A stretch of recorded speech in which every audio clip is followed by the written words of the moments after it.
보니까 미국이 한국의 미사일 사정거리를 늘리는 문제에 대해서 그동안 견제를 해왔습니다. 최근에 김태효 청와대 기획관이 미국에 가서 협상을 해가지고 상당히 전망이 지금 밝아지고 있다는 얘기를 거기에 대한 설명을 좀 보완해서 해주면 좋을 것 같고, 두 번째는 이재선 회장이 오셨는데 제주 해군기지 건설 문제가 최근에 와서 어떻게 전개되고 있는지, 그 중요성이 무엇인지 여기에 대해서 조금 더 명쾌하게 설명해 주실 겁니다. 지금 이제 제가 사실 책을 하나 쓰고 있는데요. 책 제목은 뭐 일단 북핵을 너무 통일로 가자 하라는 잠정적인 제목을 붙여놓고 책을 쓰고 있는데, 아마 제가 이제 이 통일연구원장직이 마지막 제한테 직분이고 아마 이게 전문가 생활을 하면서 마지막 책일 것 같습니다. 저도 이 책을 쓰고 나서 이제 은퇴하면 뭐 나머지 체력이 남아있으면 소설을 써보겠다 지금 생각을 하고 있는데, 그 책에 지금 이제 이런 혼란스럽게 생각할 수 있는 질문들을 쫙 제가 다 해설을 다 해놨습니다. 그러니까 나중에 한번 책 나오면 읽어보시면 아시겠습니다만, 미사일 문제는 이명박 정부 말기인 지금 미국하고 협상하고 있는 문제가 아니고요. 취임 초부터 미국과 협상을 한 문제로 저는 알고 있습니다.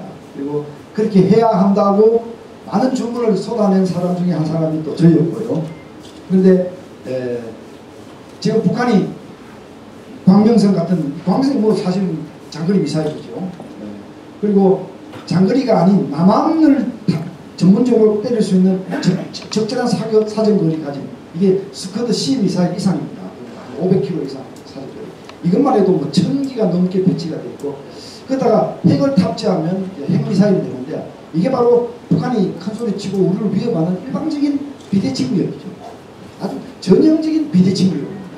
근데 이런 비대칭 위협에 우리가 상대할 수 있는 방법이 뭐겠습니까? 뭐 감정적으로 얘기하면 우리도 핵무기 만들어서 상시하면 되지 않느냐? 이거 안 되지 않습니까? 우리가 핵무기를 만들어서 핵보유국이 될 수 있는 길은 우리한테는 불가능한 선택이기 때문에 안 되는 겁니다. 그거 빼고는 뭐가 있습니까?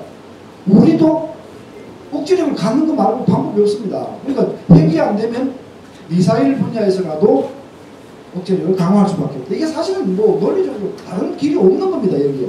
그런데 미국이 미사일의 확산을 방지하는 글로벌 차원의 원칙 때문에 우리 한국의 미사일 개발을 억제해왔던 것이 사실이고, 그것이 바로 지금 이사장님께서 말씀하신 미술 가이드라인입니다. 뉴 미술 가이드라인입니다. 여기 의하면 우리 탄도미사일은 300km까지 밖에 못 날아가게 되어 있고, 순항미사일은 거리 제한이 없는 것이 아닙니다. 거리 제한이 없으려면 탄도 중량 무게가 500kg 이하여야 합니다. 500이 넘으면 역시 300kg 제약의 무게가 있습니다. 그러니까 우리 미사일은 북한에게 위협이 되기에는 많은 제약을 가지고 있다. 이걸 풀지 않으면 우리가 북한에 대해서 억제력을 강화하는 데 지장이 많다. 이제 이런 차원입니다. 그래서 우리 저기 계신 우리 심성대 박사님 잘 아시지만, 저희는 사실 이 미사일 이 주권 회복이라고 하는 차원에서 이 문제를 거론하고 투쟁을 한 지가 20년이 된 문제입니다. 지금 들어간 문제가 아닙니다. 그런데 지난 정부 동안 이런 문제에 관심이 없을 거예요. 근데 이명박 정부 이후에는 이런 문제에 관심을 가져서 요구를 했는데, 미국이 계속 주저하고 있고, 마지막까지도 뭐 들어줄 듯 하다가 다시 또 이렇게 최종 결론을 내지 않고 망설이고 있는, 결말이 나지 않은 상태입니다.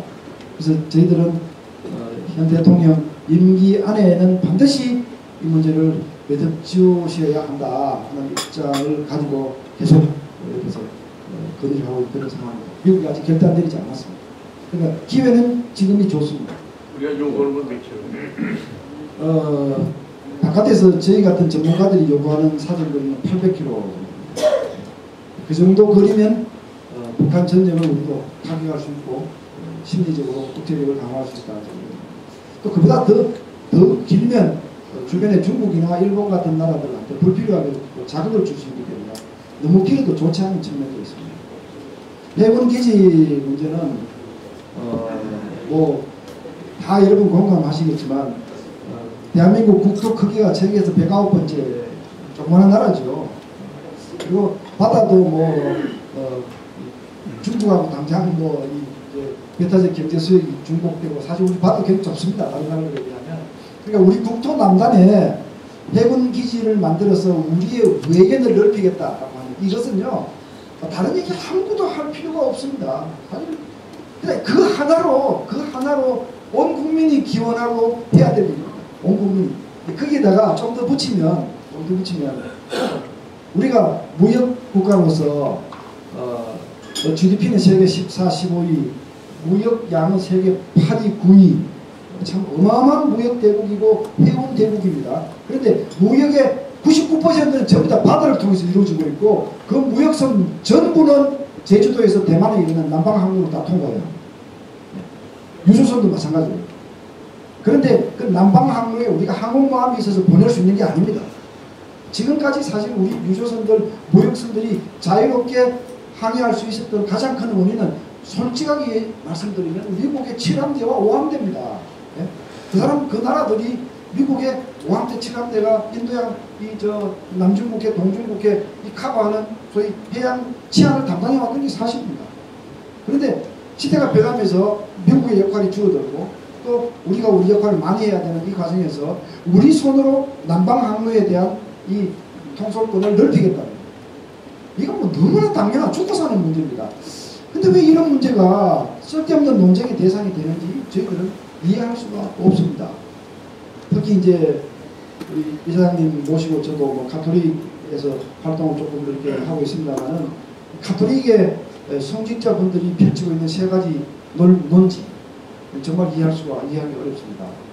그분들이 하시는 논지 이런 겁니다. 평화의 섬에 어떻게 군사기지가 있느냐. 이게 무슨 말인지 모르겠습니다. 하와이에 해군기지가 왜 있는지 모르겠고요. 샌디아고, 잠농, 나폴리, 싱가포르, 그 항구들 다 미쳤네요, 그러면.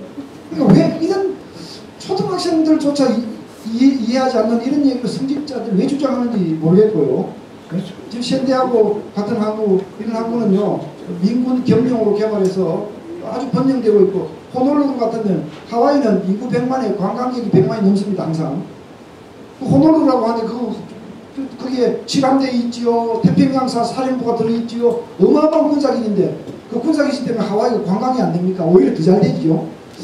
그러니까 이건 어처구니없는 논리가 나오고, 그 다음에 두 번째 논리는요, 무력으로 흥하는 자는 무력으로 망한다. 아니, 주변 나라들이 우리보다 약소국이라면 우리가 칼을 휘둘러서 이네들을 뭐 이렇게 하지 말라, 이거 얘기가 돼요.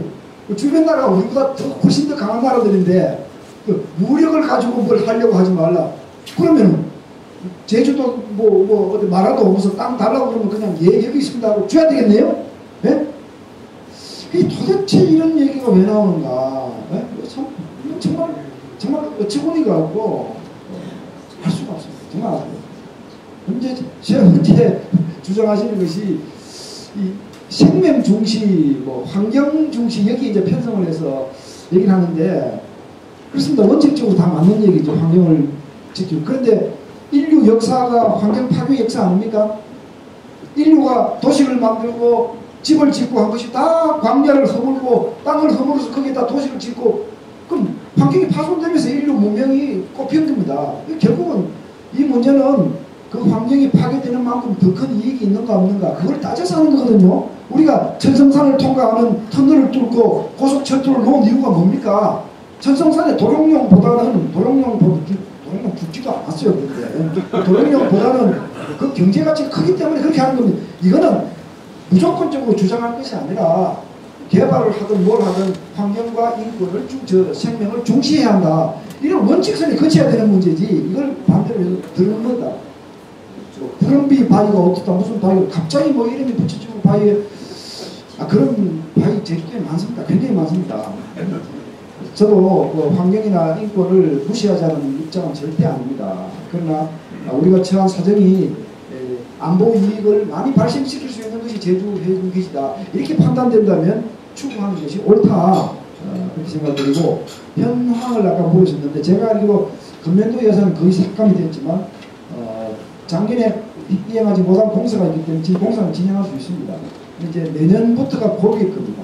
내년 예산은 제대로 받아서 피치를 올리느냐 올리지 못하느냐 이 문제는 우리 정치 환경과 19대 국회 그리고 국민의 정서 이런 쪽에 달려있다고 생각합니다.